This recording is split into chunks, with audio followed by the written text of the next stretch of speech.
Come, sit by the fire, children. The food is almost ready. The men are back late tonight. The fields are far, Aqua. Let us finish this before the light fades.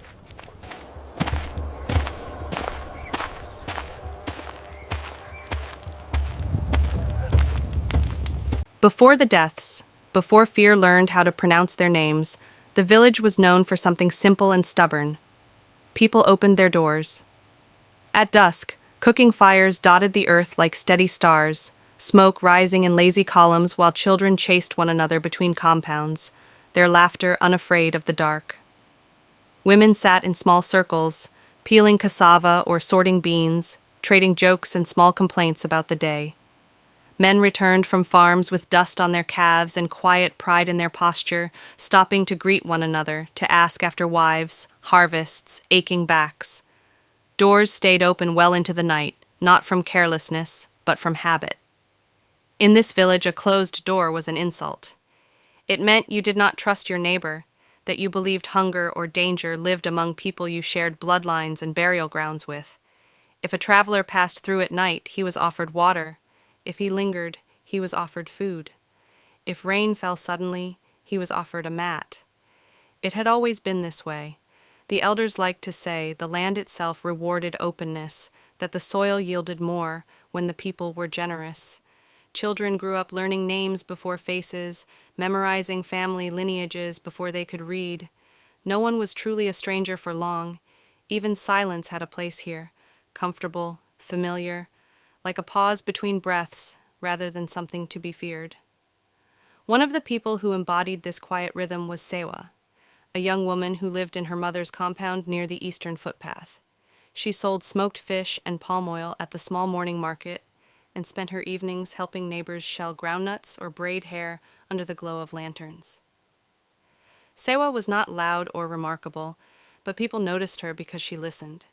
She believed, like most in the village, that kindness was a kind of duty, not something you earned praise for.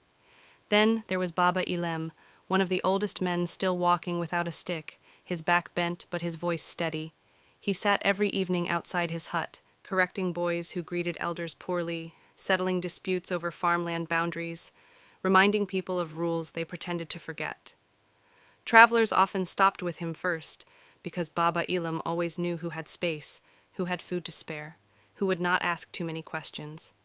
And sometimes there were travelers who stayed longer than expected, like the quiet man who arrived one evening with dust-caked sandals and a calm voice, saying he was moving south to find work. He ate where he was offered, slept where he was welcomed, and thanked people properly, the way elders liked. No one thought much of him. They never did. In this village, need was common, and offering help was not a decision. It was reflex. The first death did not arrive with drama. It came the way old age often does, softly, without announcement.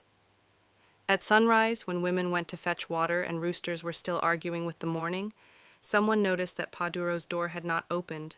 Paduro was old enough that this alone did not alarm anyone. He had buried 2 wives, outlived most of his friends, and complained often about his knees. Still, Sewa knocked, calling his name with the easy familiarity of someone who had done this before. There was no answer. Baba Ilem was called, then 2 other men. They pushed the door open gently, expecting to find the old man asleep or confused. Instead, they found him lying on his mat, his wrapper pulled neatly around his waist, his face calm, eyes closed as if resting. His body was cold, but not stiff. There were no marks on him, no signs of struggle. The room was undisturbed. His walking stick leaned where it always did. Someone murmured a prayer. Someone else sighed and said, "He was old." The words settled easily. The village knew how to explain this kind of death. By afternoon, the women had begun preparing for burial. By evening, Paduro was wrapped and laid to rest beside his first wife. People spoke of him kindly, laughed at old stories, shook their heads at the unfairness of time. At least he did not suffer, someone said. Heads nodded. It felt important to believe that.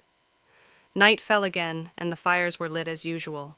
Doors stayed open. Children still ran, though a little quieter. The traveler sat with Baba Ilem and ate his meal, listening more than speaking. Sewa carried a bowl of soup to a neighbor who had complained of fever. No one noticed anything strange, because nothing appeared strange. Death, they told themselves, had followed its oldest rule. It had taken someone who was ready. It had come alone, and it had left no questions behind. The village slept with the comfort of that explanation, wrapped in familiarity, in habit, in trust. But by morning, when the quiet of Pa Duro's hut replayed itself in people's minds, when details began to surface in small, hesitant conversations, one truth refused to sit still. The old man had not slept alone. Paduro's burial ended the way most burials did in the village, with shared food, tired condolences, and a quiet return to routine. For 2 days, the rhythm of life resumed as if grief had been neatly folded and placed on a shelf. But by the third evening, another body was found. This time it was Adewale, a middle-aged palm wine tapper, who had returned late from the groves and chosen to sleep in his outer room rather than walk to his brother's compound.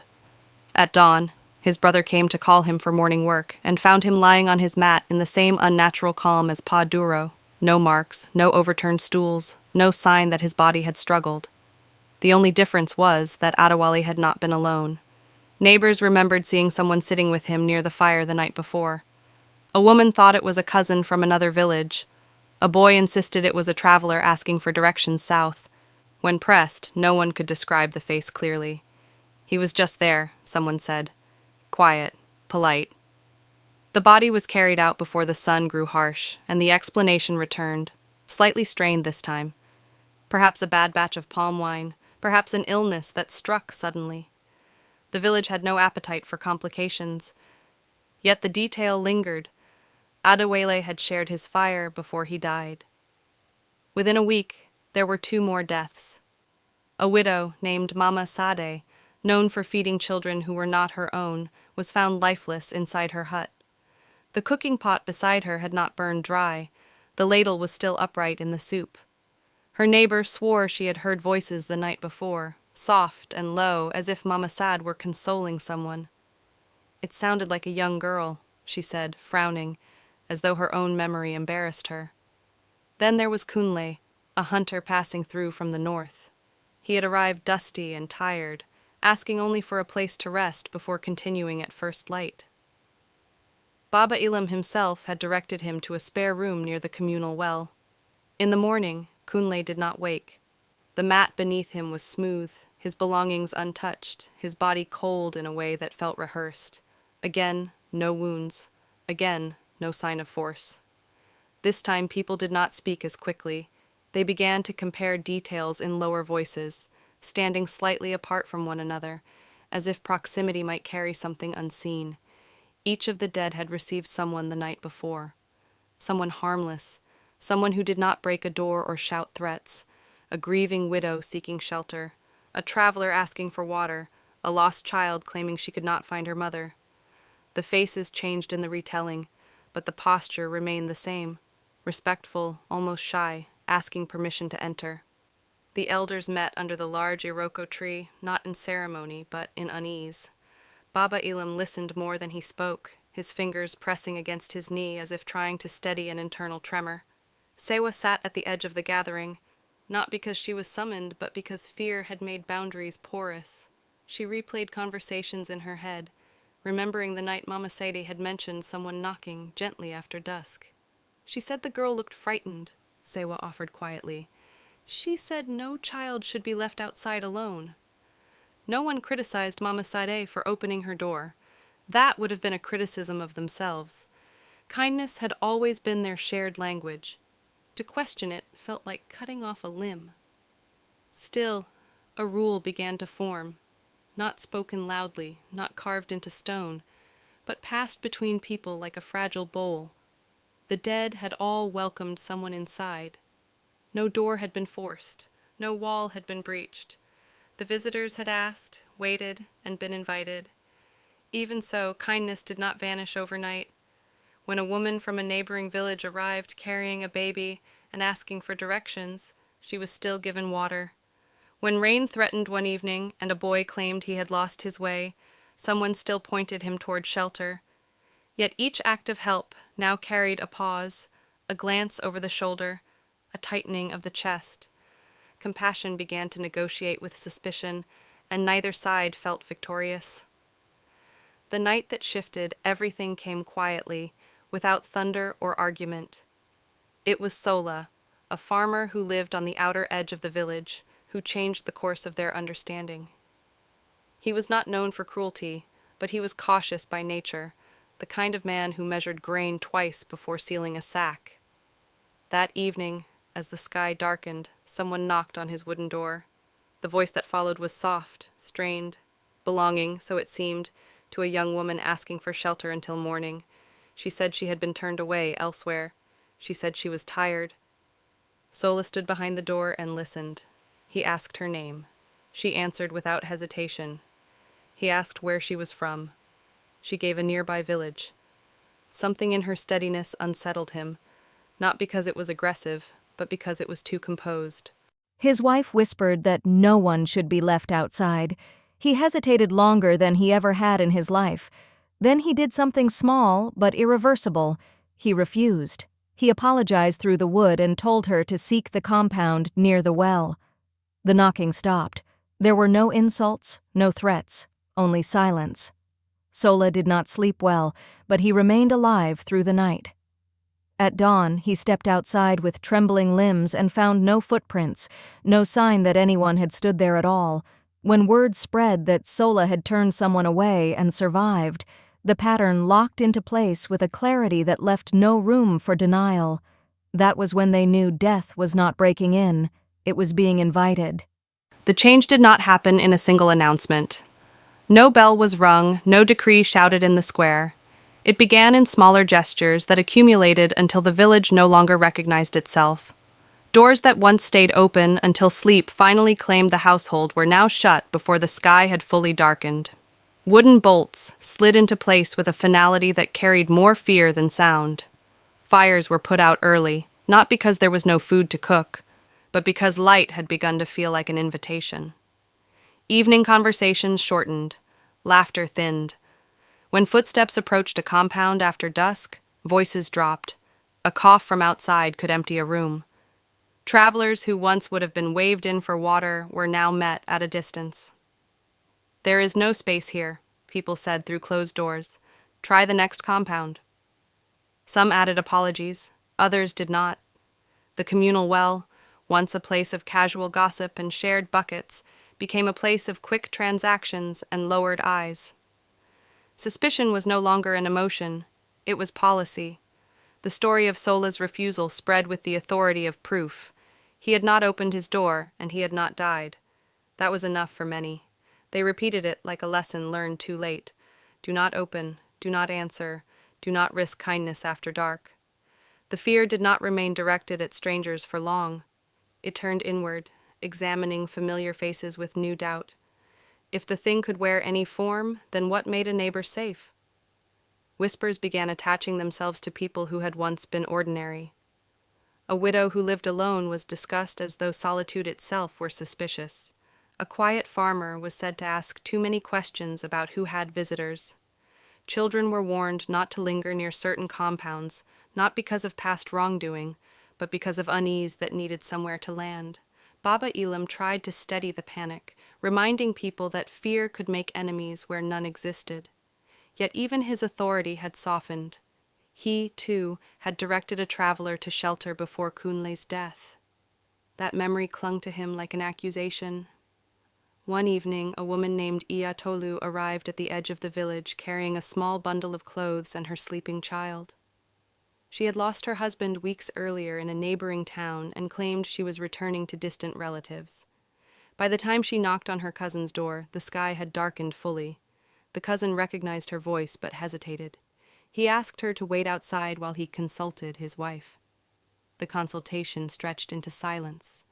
From inside, the child's cry could be heard, thin and tired. No one opened.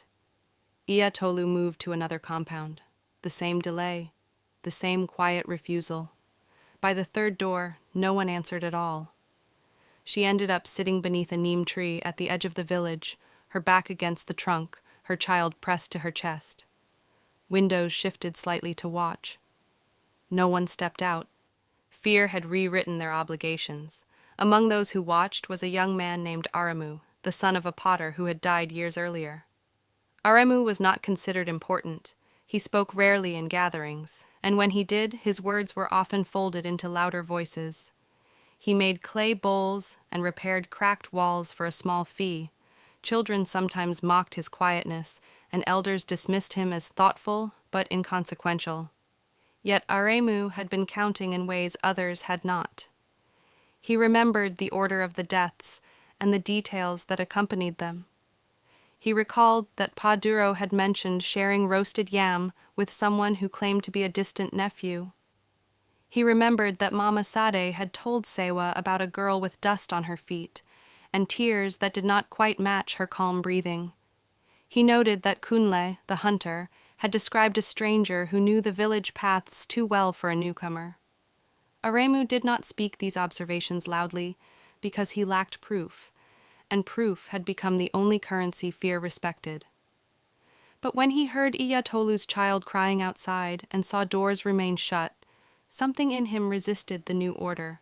He did not believe every stranger was the spirit, yet he had begun to see a pattern others preferred to ignore. The visitor always appeared vulnerable, always arrived after dark, always waited for permission. That evening, as he stood near the neem tree, he whispered to the cousin who had first refused her, "If she is what we fear, she will not force her way in. If she is not, we are abandoning one of our own." The cousin shook his head sharply. "You speak as if you know something," he said, accusation creeping into his tone. Aremu did not answer. He only watched as night deepened and Iyatolu adjusted her child against the cold ground. It was Sewa who broke the standoff.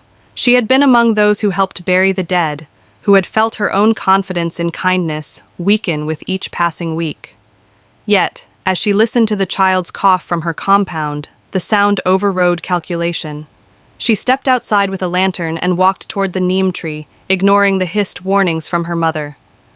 "You cannot leave her there," Sewa said quietly, not arguing but stating what felt obvious. She turned to Aremu briefly, and he saw the conflict in her face. He stepped closer and spoke in a low voice meant only for her. "If you open your door, you must stay awake," he said. "Do not sleep. Watch her. Do not let her move freely." It was the closest he had come to openly voicing his suspicion.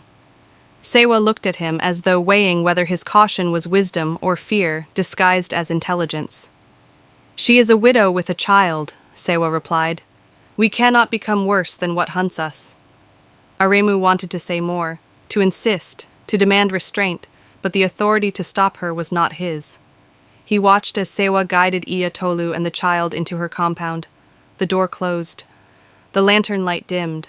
Aremu remained outside longer than necessary, listening for raised voices, for a cry, for any disturbance that might justify his dread. The village held its breath with him, though no one admitted it. When dawn came, it came quietly. No screams tore the morning. No alarm was raised. It was Sewa's mother who first noticed that the courtyard remained still. She called her daughter's name and received no answer. By the time neighbors gathered and the door was pushed open, Sewa lay on her mat, her body unmarked, her face composed in the same terrible calm the others had worn. The child was gone. The widow was gone. The lantern had burned out hours earlier.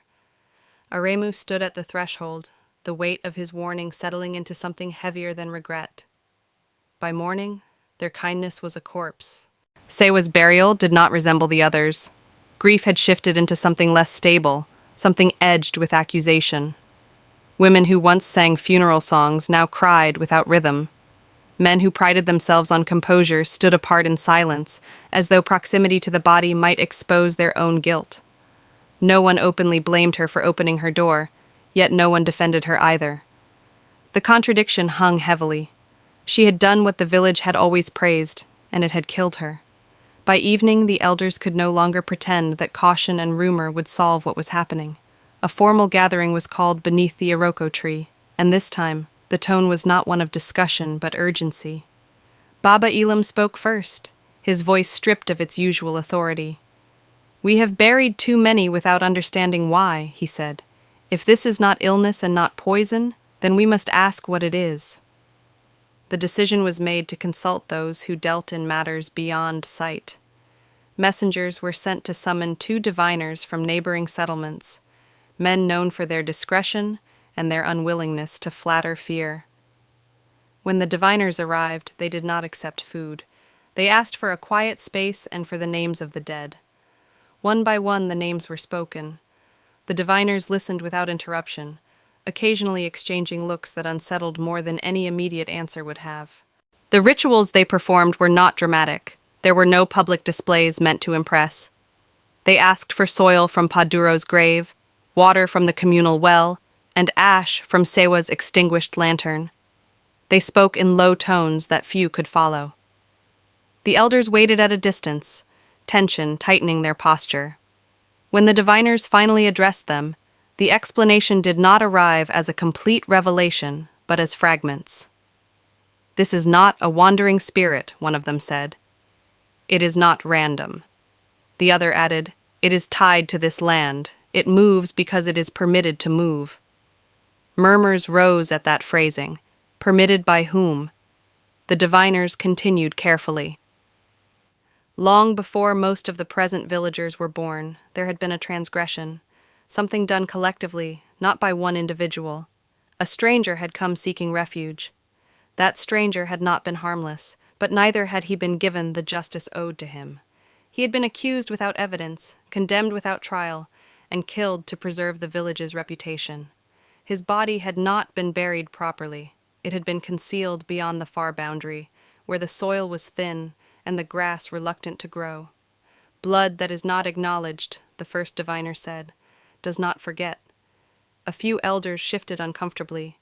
Others stared ahead, refusing to let recognition show on their faces. The younger villagers listened with confusion. This was not a story told openly. It had been removed from ordinary memory, treated as a shameful necessity rather than a crime. The diviners did not provide every detail. They spoke of injustice, of a death that demanded balance, but when pressed for specifics, they deferred. "Ask your oldest among you," one said. "They remember more than they admit." That night, the elders remained long after most had returned to their compounds. Aramu stood at a distance again, unnoticed as usual. He watched the older men avoid one another's eyes. He heard fragments of argument carried by the wind. "We did what was required," one voice insisted.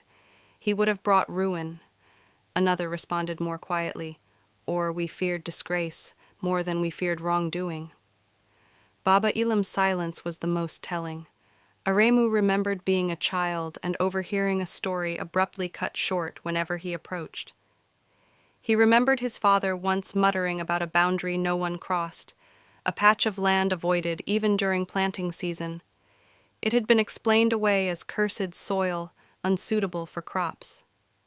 Aremu left the gathering before it dissolved and walked alone toward that neglected edge of the village. The path was overgrown but still visible, as though memory itself had kept it from disappearing completely. He reached the thin stretch of earth and began clearing weeds with his hands.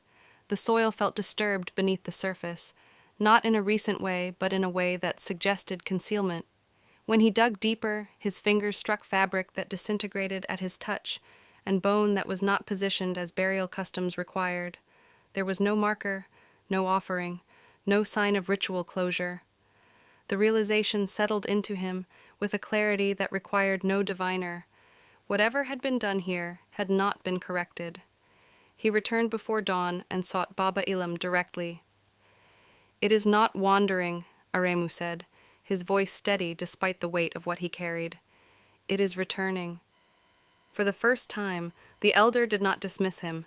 Instead, he asked quietly, "What did you see?" The next assembly was not delayed. Under pressure from the diviners and the evidence Aremu described, the elders could no longer maintain partial truths. Reluctantly, the name was spoken aloud, Adisa. Decades earlier, Adisa had arrived claiming kinship with a family in the village. When livestock began disappearing and a child fell ill, suspicion turned swiftly toward the outsider.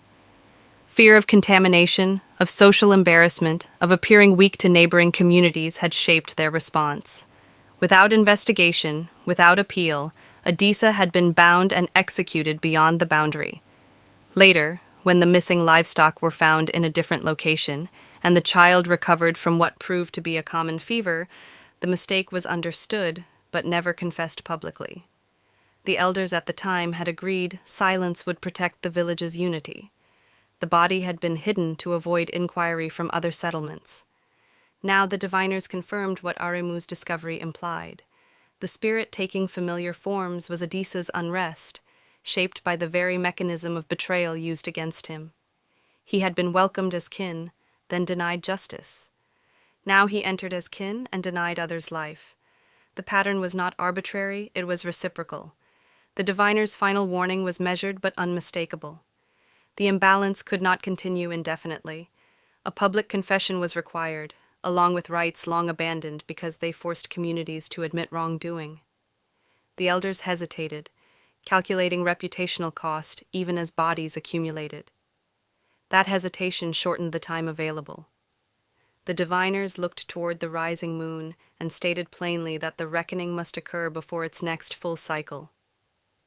If the truth was not spoken, one said, the spirit would choose its own sacrifice.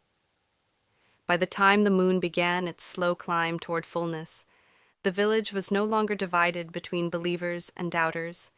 It was divided between those willing to speak and those determined to survive without admitting fault.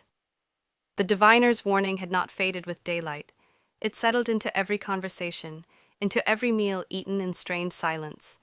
The elders met repeatedly beneath the iroko tree, but their meetings produced more resistance than resolution. Some argued that public confession would stain the village beyond repair, that neighboring communities would mock them, that trade would suffer, that marriages would be harder to arrange. Others, quieter but firmer, insisted that the stain was already visible in the growing line of graves. Baba Ilam listened as men he had known since childhood reduced justice to strategy. Aremu stood outside each gathering, not invited but not driven away either. He did not speak unless asked. He had said what he knew. The chief himself hesitated, fearing that confession would undermine his authority. That hesitation cost him. 3 nights before the moon reached its height, his eldest son, a young man strong and impatient with the older generation's evasions, was found lifeless in his own courtyard. He had laughed at the warnings earlier that evening and welcomed a visitor who claimed to carry news from a distant relative. By dawn, his body lay composed in the same quiet that had defined every other death. No marks, no struggle, just absence where breath had been. Grief broke whatever remained of political calculation. The chief did not attend the burial. He remained inside his compound, and when he emerged, his posture had changed. Fear had finally outweighed pride. At dawn the next day, the elders called the entire village to the square. No one stayed behind. Even those who had begun packing their belongings to flee returned to stand beneath the open sky. The diviners were present, but they did not lead. This was not their confession to make. Baba Ilam stepped forward first, his voice carrying not authority, but admission. He recounted the arrival of Adisa decades earlier, how suspicion had grown quickly, how livestock losses and a child's fever had been woven into a narrative convenient for those already uneasy with an outsider. He did not soften the truth. Adisa had been bound without proof. He had pleaded.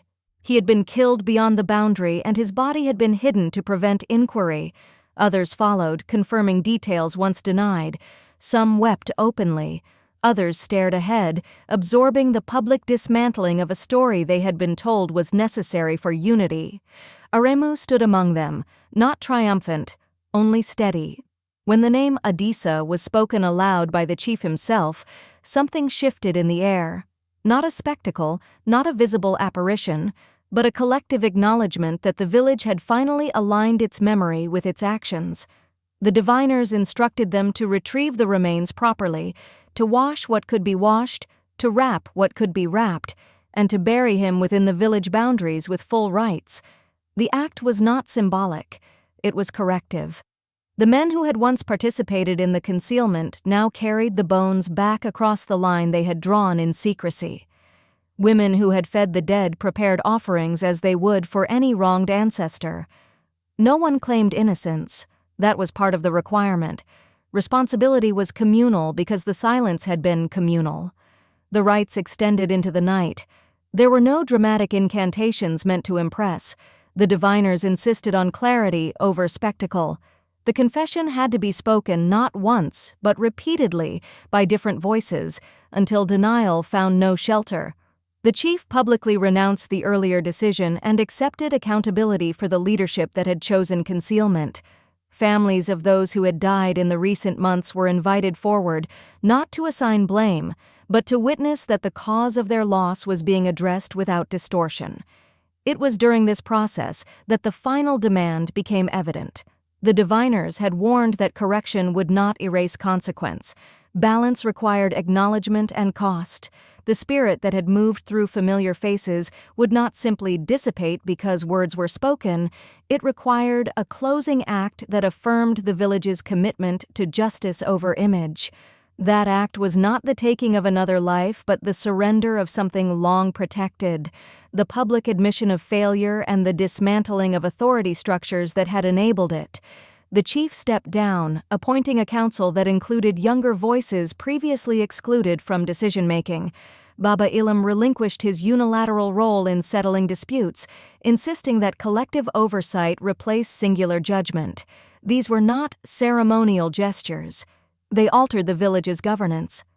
As the final prayers were said over Adisa's properly laid grave, a stillness settled that felt different from the earlier silences. It was not the pause before death. It was the absence of something that had fed on denial. No further deaths followed that night. No knock came at any door. Morning arrived without alarm. For the first time in many weeks, people stepped outside without scanning the horizon for threat. The air did not carry celebration, it carried fatigue. Grief remained. Sewa was still buried. The chief's son would not return. Others had been lost before understanding caught up with action. Yet the pattern had stopped. Days passed, then another week, and no new bodies were found cold at sunrise. Slowly, doors began to open again after dusk, though not as wide as before. Fires were lit, but households remained attentive. Travelers were not immediately embraced, yet neither were they chased away without conversation. Questions were asked directly rather than whispered later. Aremu continued his quiet work repairing walls and shaping clay, now consulted more often than ignored. The village did not erase what had happened, it incorporated it. Children were told the full story of Adisa, not as a legend to frighten them, but as a record of failure. The boundary where his body had once been hidden was no longer avoided. It was marked as a reminder. Kindness survived, but it was no longer automatic. It was conscious, examined, chosen with awareness of its power and its vulnerability. The people understood something they had once refused to confront. Evil had not forced its way into their homes. It had waited for invitation, for the comfort of trust unexamined. And so the story remained among them as instruction rather than superstition, a reminder that justice delayed does not disappear, that silence can be as violent as action, and that sometimes the most dangerous knock is the one that sounds familiar. Evil does not always force its way in. Sometimes it waits to be welcomed.